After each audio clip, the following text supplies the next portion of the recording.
Ayan na siya, guys. Bango.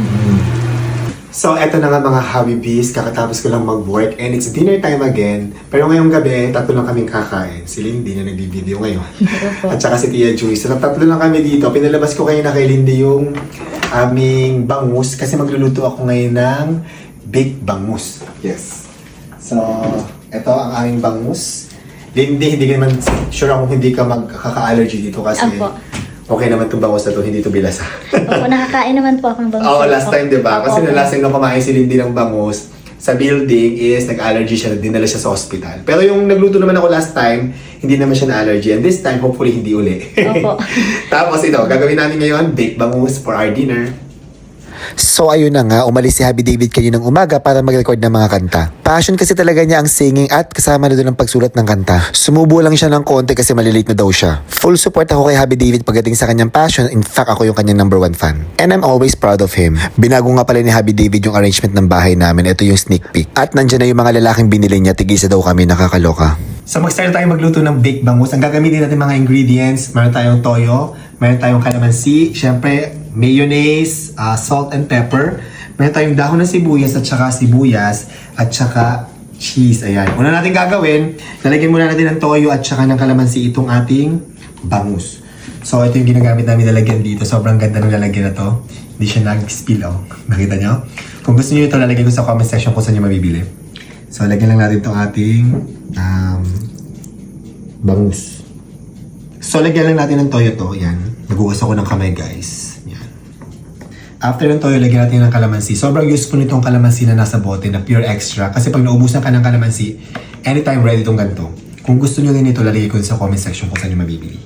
So lagyan lang, patakan lang natin ng kalamansi yan. Oops, yan. Sakto lang. Tansya-tansya lang tayo. Yan. And then spread lang natin. Yan. Set aside lang natin muna to. Tapos gagawin na tayo ng ating pang toppings. Sa ating bangus, gagamit tayo ng mayonnaise. Cupa itong ginagamit ko. And dadamihan ko na. So, tansya-tansya lang. Lagyan lang ko dyan ng mayo. Kung gusto nyo na mas masarap, pwede nyo lagyan ng cream cheese. Pero wala na akong cream cheese, kaya okay na yan. Ilagay na din natin ang mga dahon ng sibuyas. Tsaka ang sibuyas. Parang napadami yung sibuyas natin, Lindy. Pero okay lang yan. Sayang. Lahat na natin yan. Salt. Paminta. And then, i-mix lang natin lahat to. At may nakalimutan pala si Lindy i-prepare. Nakakaloka. In-instruct ko sa kanya. Pero ngayon ko lang naalala. Sabi ko, parang may kulang sa aking ingredients. Sabi ko, kulang ng kamatis. Ito yung kamatis. So, dadagdagan natin ng kamatis, guys. Dadalawa na yung kamatis namin. So, lalahat na namin to. Lagyan na natin yung kamatis. Dalawa na lang yan. Kaya okay na yan. Pwede na yan. Dilidagan ko din ng konting mayonnaise pa. So, halu-haluin lang natin. After ma-mix, itatoppings na natin sa ating bangus. Yan. Lagyan lang natin yan. Ipahid lang natin dyan. Bango na agad ng amoy. Transfer ko na muna ito dito sa ating foil. Yan. And finally, lagyan natin ng cheese sa ibabaw. Yan. At eto na, ready na for baking ang ating bangus. I-bake natin to for about, siguro mga 15 to 20 minutes under 200 degrees Celsius. So, ipasok na natin sa oven at hintayin lang natin maluto. Bantay-bantayan nyo kasi baka masunog. At eto, tapos na ang 20 minutes. Kunin na natin ang bangus. I think pwede na to. Yes, I think luto na to at pwede na to. Ayan na siya, guys. Bango. Bango, kaya tayo. Pwede na yan. Kaya tayo. Let's eat! And that's it!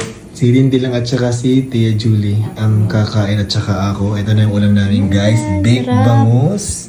Bango. At may natira kaming beef caldereta. Kuha na kayo ng ulam. Yan ang ating baked bangus. Tingnan mo nga kung anong tsura. Luto na yan ang alam ko. Ayun. Ay! Sarap. Sarap, oh. Yan. Baked bangus. Sana di ka mag-allergy, hindi. Sana nga po. Paborito ko chan. Kaya chan ang kukunin natin. Ang kakayurin natin ay yung chan. Ayan. Good. Ang bango.